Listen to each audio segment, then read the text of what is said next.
সেটেরা পুজো হবে। তো ওই জন্য আমি সব কিছু প্রিপেয়ার করছি। দেখো অনেকে বলে না যে মেয়ে হয়েছে, হ্যাঁ তোমার হচ্ছে ছেলে হলো না। তো এখনকার দিনে তো এভরিওয়ান, অর্পিতা আর কিট্টুর নতুন ব্লগে তোমাদের অনেক অনেক স্বাগত। আজকের ব্লগটা শেয়ার করছি সেটেরা পুজো, যেটা বাচ্চা জন্মানোর 6 দিনের মাথায় পুজো করা হয়। এটাকে বলা হয় ষষ্ঠী পুজো। তো পুরো ভিডিওটা তোমরা দেখতে থাকো। হ্যালো বন্ধুরা, তো জন্মের পর আজ হচ্ছে 6তম দিন। তো আজকে সন্ধেবেলায় হচ্ছে সেটেরা পুজো হবে। তো ওই জন্য আমি সব কিছু প্রিপেয়ার করছি। দেখো আমার ভাগ্য লেখা, তো যাতে সব কিছু ঠিকঠাক থাকে। তো তোমাদের সাথে একটু শেয়ার করছি কেমন করে সাজিয়েছি। ডেকোরেশনটা আমিই করেছি। আমি যে কোনো ডেকোরেশন সব কিছু নিজের হাতেই করতে পছন্দ করি। আর যেহেতু আবার আমার মেয়ে, তো আরও ভালো করে করতে হবে। তো চলো, যাতে আমার মেয়ে খুব ভালো হয়। ছেলেদের কেউ কান কেটে দেয়, এই যে অনেকে বলে না যে মেয়ে হয়েছে, হ্যাঁ তোমার হচ্ছে ছেলে হলো না। তো এখনকার দিনে তো মেয়েরাই বেশি সাকসেস। ছেলেদের ট্যালি করলে, সব জায়গায় দেখলে, রিসার্চ সব জায়গার দিক থেকে বলতে গেলে এখন মেয়েরা ছেলেদের থেকে অনেক অনেক অনেক এগিয়ে, অনেক তো। আর আমি মেয়ে হিসেবে একদম সাকসেস, প্রচুর, সবাই জানো আমি চাকরি করি, নিজের পায়ে দাঁড়িয়েছি, পড়াশোনা সব দিক থেকে ক্লাসে ভালো রেজাল্ট করতাম অল টাইম। তো গান বাজনা সব দিক থেকে আমি যেরকম সাকসেস, তো আমিও চাই আমার মেয়েও আমার মতো যেন আরও আমার থেকে বেশি সাকসেস হয়। তো চলো, আজ এরকমই একটা দিন, খুবই সুন্দর একটা শুভ দিন। চলো কেমন করে ডেকোরেট করলাম সেটাই তোমাদের সাথে শেয়ার করি। এই দেখো এখানে দিয়ে দিয়েছি, এখানে আমার মেয়ের নাম লেখা হয়েছে। এটা হচ্ছে আমার মেয়ের নাম, ভালো নাম। তো এখানে আমার জগন্নাথ দেব আছে, আমাদের কলিযুগের জগন্নাথ। তোমরা তো সবাই জানো যে কলিযুগের ভগবান, শ্রেষ্ঠ দেবতা হলেন আমাদের জগন্নাথ দেব।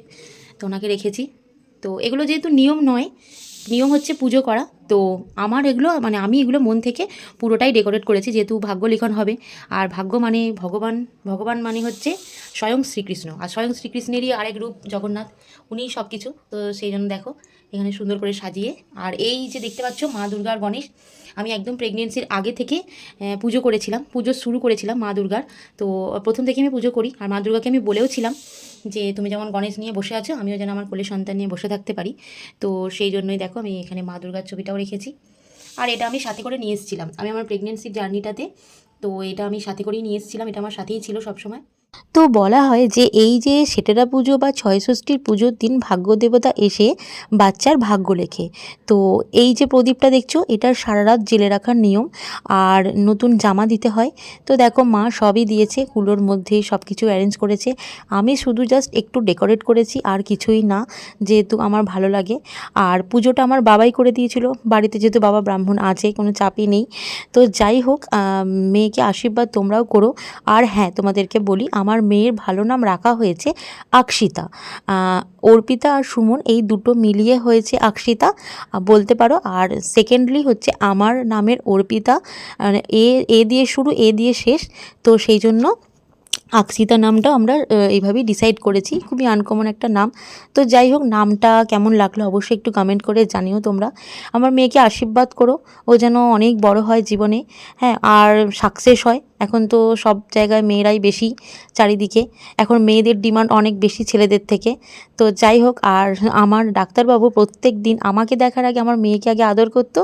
তো মেয়েকে আদর করার পর তারপর ডক্টর আমার সাথে কথা বলতেন সব কিছু। যাই হোক, ভিডিওটা তাহলে এখানেই শেষ করছি। আর আমার এই সেটেরা পুজোর, ছয়ষষ্ঠী পুজোর তোমাদের কেমন লাগলো অবশ্যই কমেন্ট করে জানিও। অবশ্যই জানাবে নামটা কেমন লেগেছে। আর পেজটা ভালো লাগলে ফলো করো, ভিডিওগুলো লাইক করো, শেয়ার করো, এরকম নতুন নতুন আরও সুন্দর সুন্দর ভিডিও দেখার জন্য, স্পেশালি কিট্টুর ভিডিও দেখার জন্য, ফানি আরও মজার মজার আরও অনেক কিছু সারপ্রাইজ ভিডিও তোমাদের জন্য ওয়েট করছে। চলো এখনকার মতো সবাইকে টাটা, দেখা হচ্ছে, বাই।